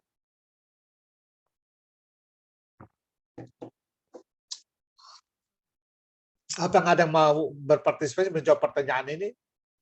Apakah berpikir kritis bermanfaat bagi warga akademik atau tidak? Berdasarkan presentasi. Saya, Pak. Silakan. Oke, jadi baik. Terima kasih atas kesempatan yang diberikan kepada saya. Perkenalkan, nama lengkap saya Susanti Billy dari Universitas Kristen Wirawacana Sumba, program studi matematika. Nah, terkait tentang apakah berpikir kritis bermanfaat bagi warga akademik? Nah, menurut saya sangat bermanfaat karena dengan berpikir kritis kita mampu bisa menyelesaikan suatu persoalan yang dihadapi. Misalnya ketika kita menghadapi persoalan tersebut, kita harus tahu persoalan itu berawal dari mana melalui dengan cara berpikir kritis. Dan setelah kita tahu persoalan itu berasal dari mana dan apa penyebabnya, tentunya akan muncul ide-ide atau pikiran-pikiran yang membuat kita untuk bisa menyelesaikan persoalan tersebut, sehingga persoalan yang terjadi itu apabila berdampak negatif tidak lagi terjadi dalam diri kita masing-masing, apalagi sebagai mahasiswa atau pelajar, tentunya kita perlu yang namanya berpikir kritis. Sekian dari saya, Pak. Terima kasih, saya kembalikan. Bagus. Kau pun jawab semangat juga, tetapi tidak terlalu tepat itu. Siapa tadi namanya? Susanti Billy. Oh, Susanti. Jadi betul, kau pun jawab betul, tetapi sekali lagi ya menjawab itu berdasarkan presentasi ini ya. Jadi menjawab kritis itu menjawab berdasarkan data, menggunakan informasi ya. Jadi saya ingin kalian nanti yang berikut ya, oke, kita tetap berterima kasih pada Susanti tadi ya. Nanti yang menjawab berikut berdasarkan presentasi ini. Jadi harus dengan data, dukungan data. Kita tidak hanya bilang berpikir kritis bermanfaat karena membantu kita selesaikan masalah dan apa. Itu kan bisa opini ya. Nah, cara menjawab yang kritis itu adalah dengan menggunakan data. Saya pertanyaannya adalah berdasarkan presentasi ini semua yang sudah saya sampaikan dari awal sampai akhir, apa kesimpulannya? Nah, kesimpulannya kalau bilang bermanfaat, harus sampaikan juga data atau informasi yang telah disampaikan dalam presentasi ini. Ya. Jadi terbiasalah menggunakan data yang ada untuk menjawab. Ya. Jangan presentasi menggunakan data dan informasi atau konsep dari para ahli, kalian menjawabnya dengan pikiran sendiri. Ya, itu sudah tidak kritis itu namanya. Ya. Oke, siapa lagi yang mau menjawab? Apakah berpikir kritis bermanfaat atau tidak, atau apakah ya bermanfaat bagi warga akademik atau tidak? Siapa lagi? Silakan.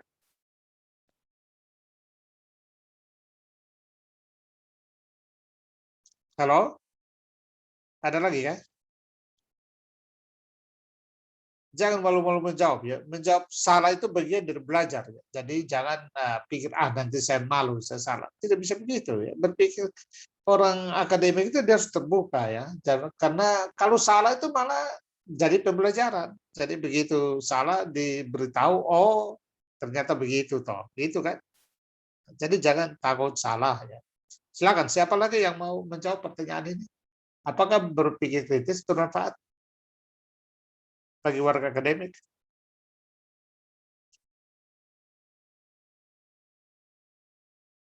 Halo?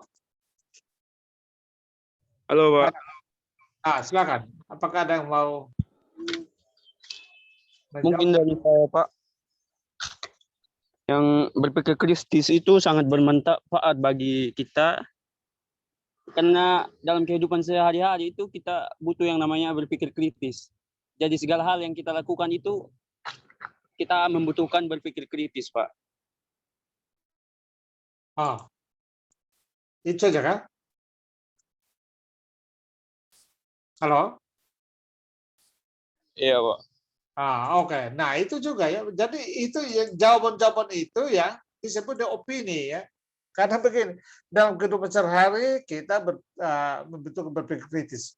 Ya itu kan tidak ada bukti, tidak ada data di situ. Ya. Coba kamu kasih contoh kasus, misalnya dalam hal apa misalnya kita membutuhkan berpikir kritis dalam sehari-hari. Itu bagaimana? Atau katakanlah misalnya dalam waktu kamu diberi tugas untuk kerjakan makalah atau dalam presentasi, apa manfaat berpikir kritis di situ?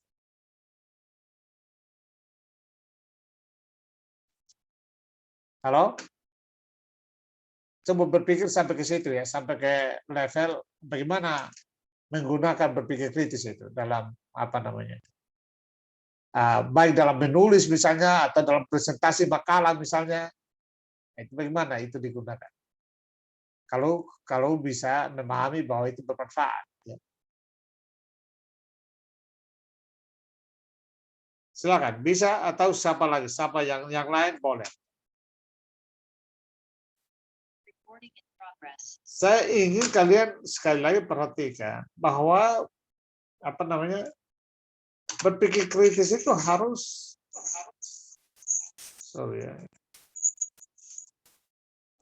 harus dengan data, ya. Bicara dengan data, bicara dengan apa namanya konsep. Tidak bisa hanya bicara dengan katakanlah beropini saja, menggunakan apa namanya asumsi pribadi tanpa didukung data.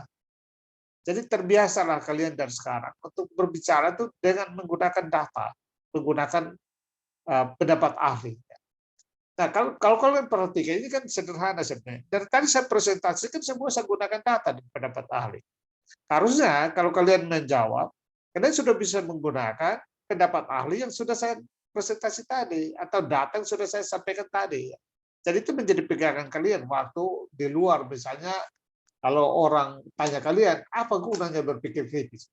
Ya, kalian bisa sampaikan, oh ini ada penelitian di Australia yang menunjukkan bahwa misalnya yang terakhir saya gunakan, menunjukkan bahwa orang karyawan baru yang mereka terima yang memenuhi kompetensi berpikir kritis itu dibanding gaji yang paling mahal dibanding dengan orang yang punya keterampilan lain. Misalnya, itu cara menjawab berpikir kritis, gitu, ya, karena menggunakan data. Ya. Karena memang begini, dalam banyak hal, ya, saya kira di UKSW juga masih begitu. Ya. Kita masih terbiasa untuk menjawab sesuatu dengan hanya menggunakan logika saja. Ya.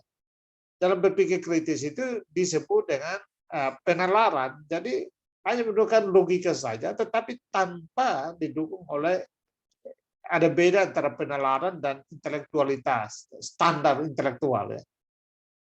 Jadi banyak yang menggunakan nalar saja, logikanya saja. Itu tidak cukup dalam berpikir kritis. Harus dengan standar intelektual, yaitu data dan konsep. Ya silakan. Apakah ada lagi? Saya ingin ada lagi yang menjawab sampai tepat. Jangan apa namanya? Kalian apa ya? Kalau saya mengatakan salah, ya itu bukan berarti lalu kalian harus malu atau apa ya? Tidak perlu begitu. Belajar itu ya harus begitu. Kita lakukan salah itu bagian dari awal untuk kita mengetahui yang sebenarnya kayak apa ya. Ya, silakan. Ada lagi yang mau memberikan jawaban? Saya persilakan. Ada lagi? Ada Pak. Silakan. Manfaat berpikir kritis itu kita dapat mengambil keputusan dengan tepat. Yang kedua, kita dapat menemukan ide dan peluang baru. Dan kita dapat meningkatkan kreativitas kita. Sekian Pak. Oh, oke. Boleh juga ya. Jadi itu memang juga ada dalam penyampaian tadi ya. Jadi bolehlah itu ya. Akan bagus memang nanti kalian menjawab itu ya, sekali lagi mengutip data atau mengutip pendapat orang atau pendapat ahli ya. Jadi biasakanlah kalian berbicara dengan merujuk ya atau mengacu pada data atau pendapat orang atau hasil penelitian ya. Jadi bolehlah, artinya tadi yang kamu jawab itu oke lah. Tadi ada dalam materi yang disampaikan itu ada ya berkaitan dengan ya problem solving dan macam oke lah ya. Tapi kalian terbiasa nanti untuk menjawab pertanyaan-pertanyaan begini ya dengan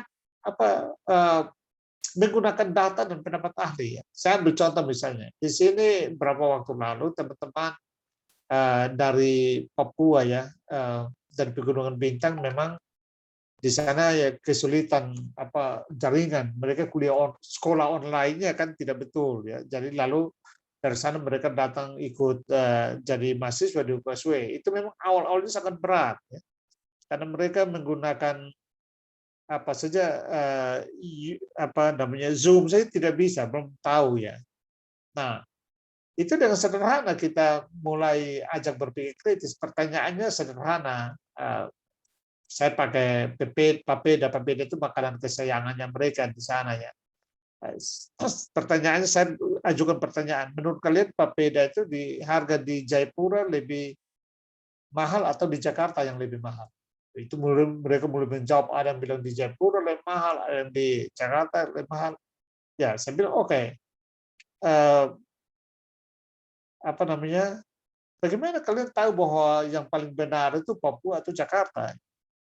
Nah, kalian harus telepon keluarga di Jayapura dan di Jakarta untuk membandingkannya. Jadi tidak bisa ngomong saja bertengkar, oh menurut saya Jakarta lebih mahal, oh menurut saya Jayapura tidak bisa begitu, harus cari datanya. Kalau sudah ada datanya, orang tidak bisa bertengkar lagi. Ini loh hasil data, saya sudah tanya di tempat makan ini di Jayapura harganya segini, di Jakarta di sini harganya begini. Itu berarti dari katakanlah 2-3 tempat makan yang saya tanya, saya bisa simpulkan di misalnya Jakarta lebih mahal. Jadi jawaban-jawaban yang berdasarkan data, ya berdasarkan pendapat ahli. Ini mulai mesti belajar pelan-pelan. Saya ingin ke depan tuh kalian menjawab tuh sudah menjawab dengan mengacu pada data, menggunakan data dan pendapat ahli, itu baru kritis itu. Oke, siapa lagi? Saya ingin berikut. Sudah mulai bagus pelan-pelan ya. Sudah mulai mengarah. Ada lagi yang mau memberikan jawaban?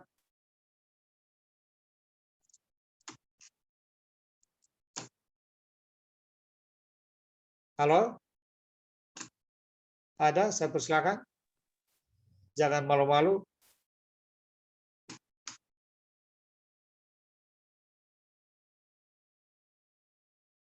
Halo?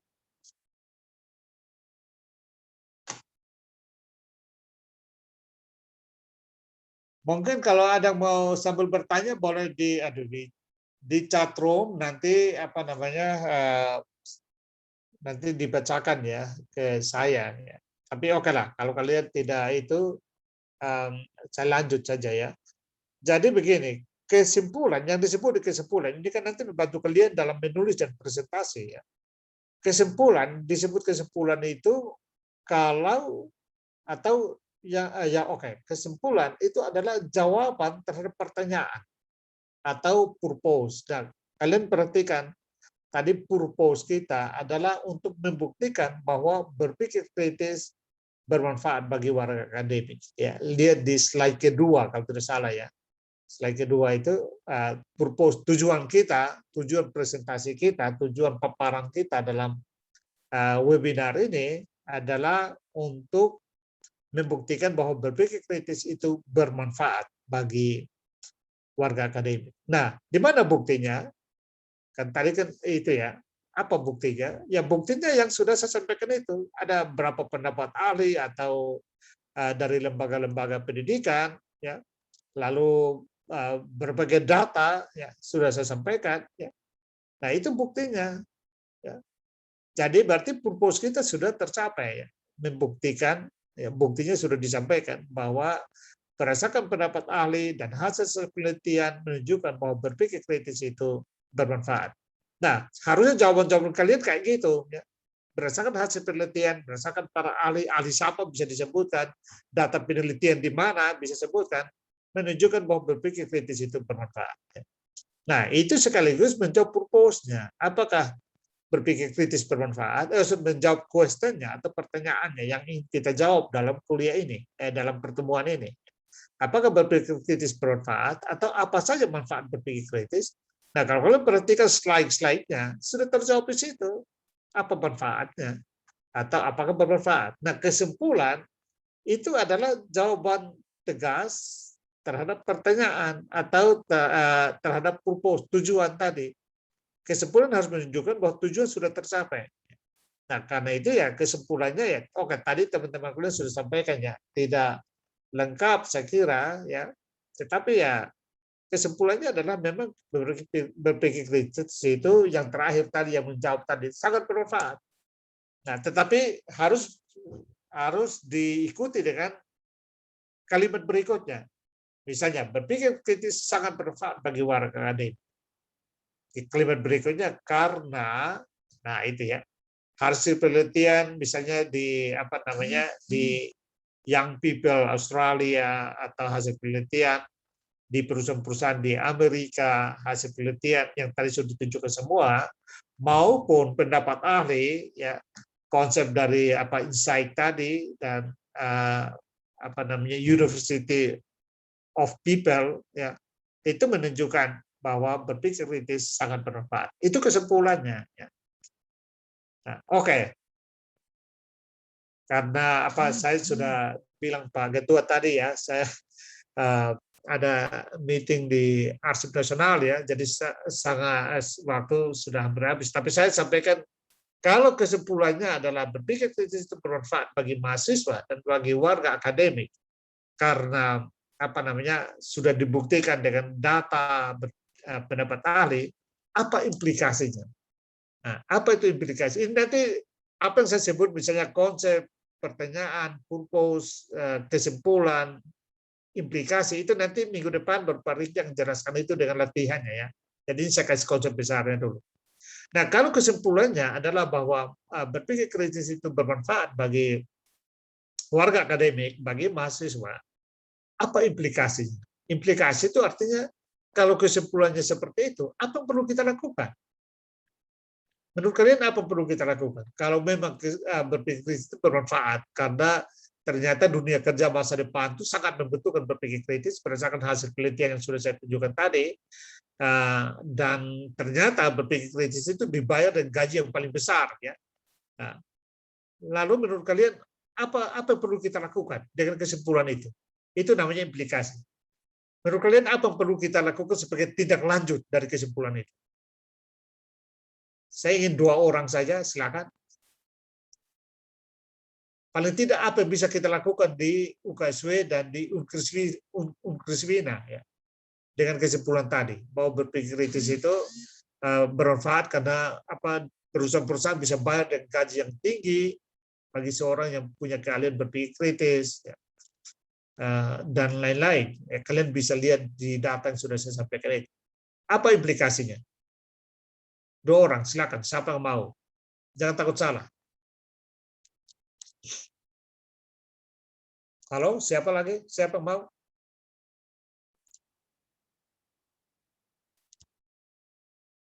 Ada? Menurut kalian apa yang perlu kita lakukan sebagai kelanjutan dari kesimpulan tadi?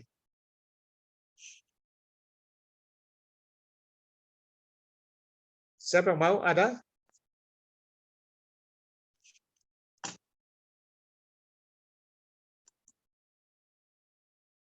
Ya, kalau tidak ada, saya akan jadikan itu pekerjaan rumah ya. Nanti panitia atau ke Pak Ketua Senat yang evaluasi itu. Ya, prinsipnya ketika kita membuat penalaran, jadi menulis maupun presentasi itu sebenarnya kita sedang membangun penalaran. Ya. Kita membuat bangunan penalaran.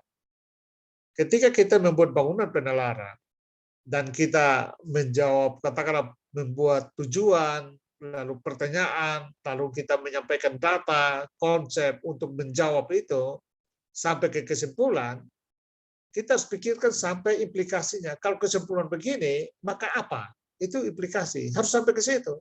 Banyak kali kalau kalian baca tulisan-tulisan, dia tidak sampai ke situ. Itu yang problem. Kalau kesimpulannya begitu, ya orang-orang kalian milenial bilang so what, kan gitu ya. Kalau kesimpulan bahwa berpikir kritis bermanfaat karena dibayar dengan gaji mahal misalnya, gaji besar misalnya, dan berguna dalam komunikasi, dalam menyelesaikan masalah, problem solving dan seterusnya, so what? Lalu apa? Ya itu implikasi, itu namanya implikasi. Jadi saya kira saya tinggalkan itu menjadi tugas kalian untuk memikirkan implikasinya. Apa perlu kita lakukan di Unkriswina? Kalau kesimpulannya bahwa perusahaan-perusahaan ternyata mau membayar gaji untuk karyawan yang punya kemampuan berpikir kritis, atau membayar dengan gaji yang besar. Antara lain tentu itu saja. Kalian bisa periksa data yang lain. Nah, kalau memang kebutuhan masa depan seperti itu, apa yang perlu kita lakukan sebagai Unkriswina? Dan tentu UKSW ya saya kira itu menjadi pekerjaan rumah ya. Kalian kerjakan, nanti kalian koordinasi dengan Pak Ketua. Nah, mungkin nanti di Pak Riki saya ikut juga ya. Jadi mungkin di Pak Riki nanti Pak Riki gunakan 5 menit untuk mengevaluasi jawaban kalian terhadap implikasi itu ya. Yang saya sudah jadikan pekerjaan rumah.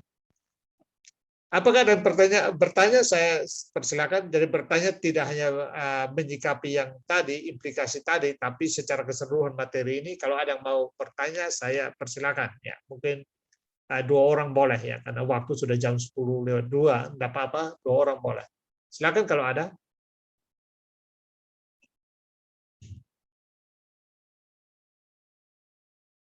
Halo? Halo Pak. Ya, silakan.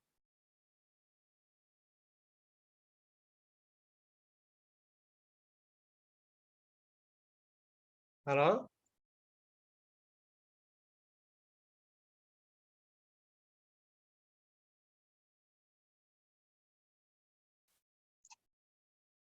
Halo?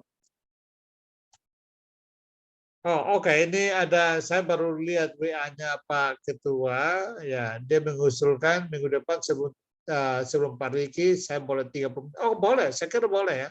Itu minggu depan itu saya sudah di Salatiga, jadi saya bisa sampai gunakan komputer, kualitasnya akan lebih baik saya kira ya.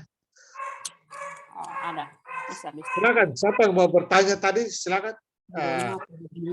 Gimana? Belum hapus pasti.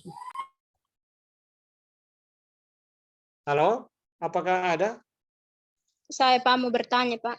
Nah, silakan sudah. Silakan. Oke, jadi baik, terima kasih atas kesempatan yang diberikan kepada saya. Saya mau bertanya terkait materi yang sudah Pak sampaikan tadi. Bagaimana ini seseorang bisa meningkatkan cara berpikir kritisnya itu lebih bagus atau lebih baik lagi? Sekian dari saya Pak, terima kasih. Oh, oke, ini pertanyaan yang bagus ya. Memang sebenarnya jawaban-jawaban yang normatif itu ya harus dilatih ya. Karena begini, kalau maksudnya saya ceritakan saja dari pengalaman di UKSW, ya, jadi karena ini datanya ya, itu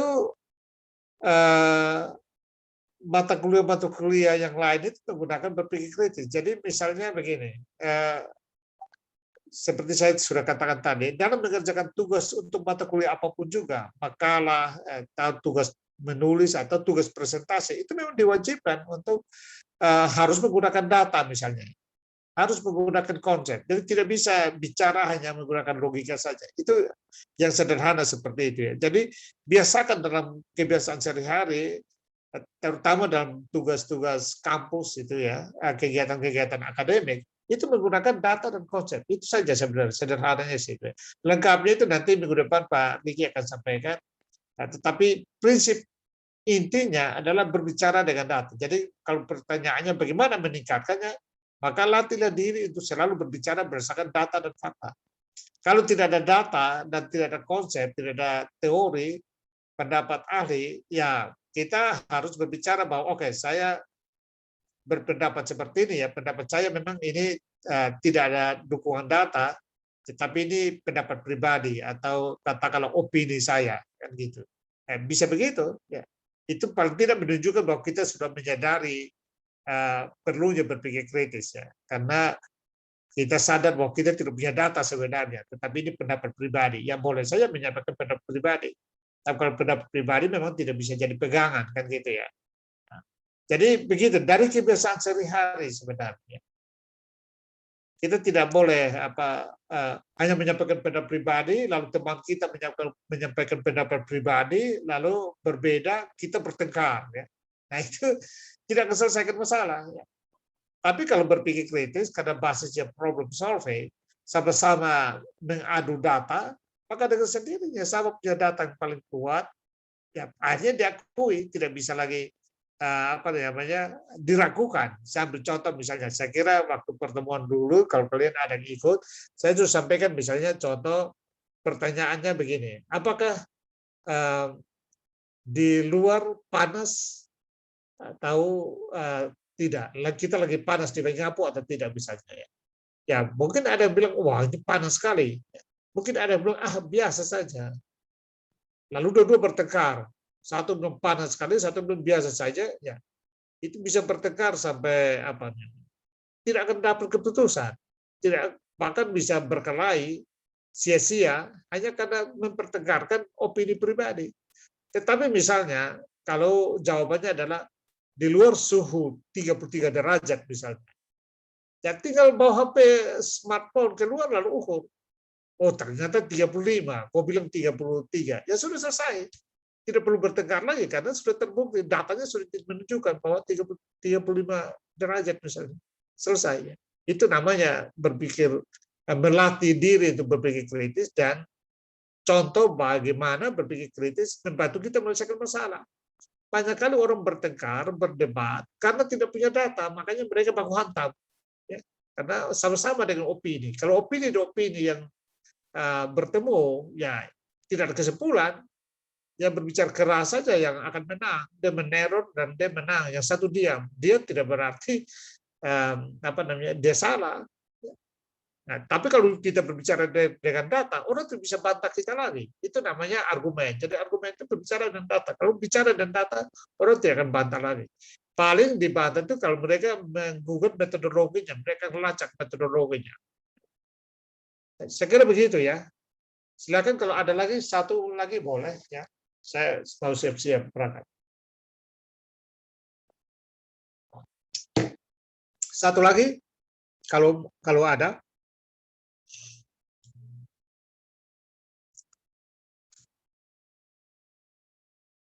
Oke, satu lagi kalau ada, kalau tidak saya akan akhiri.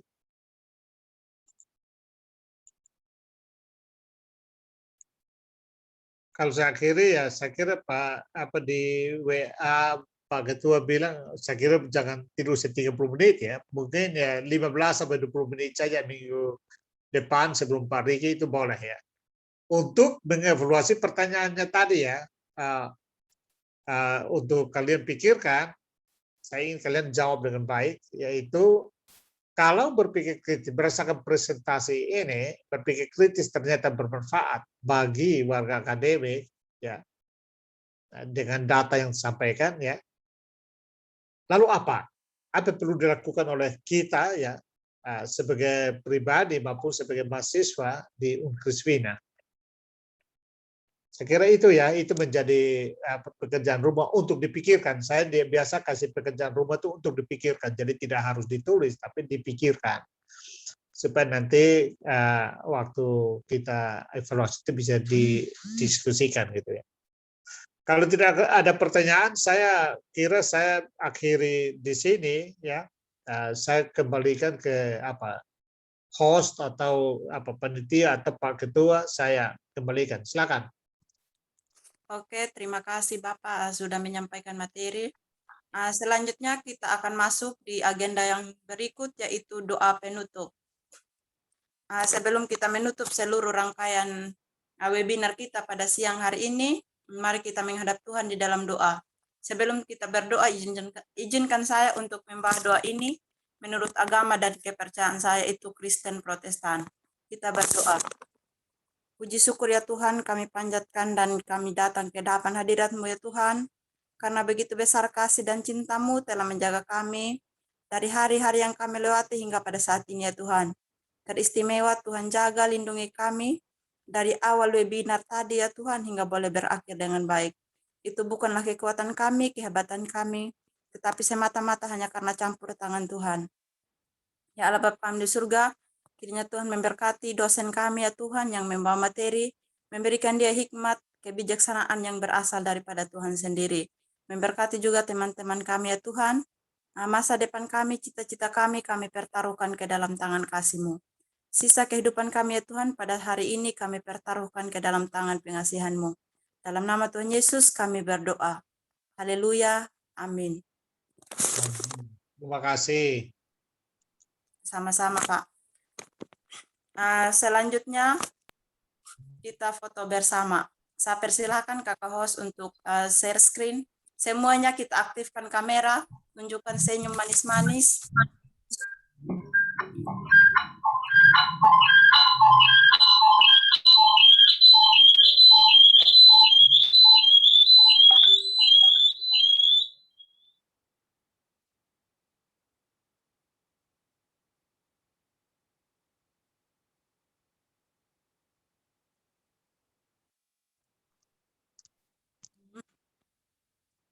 Oke, jangan lupa hidupkan kamera.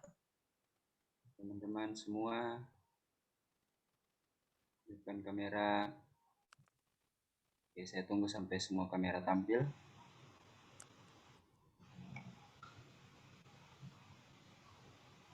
Oke, siap. Diamkan HP supaya gambar tidak kabur. 3, 2, 1. Slide berikut. Dengan posisi yang sama, 3, 2, 1. Oke, terima kasih banyak. Oke, terima kasih. Saya live ya.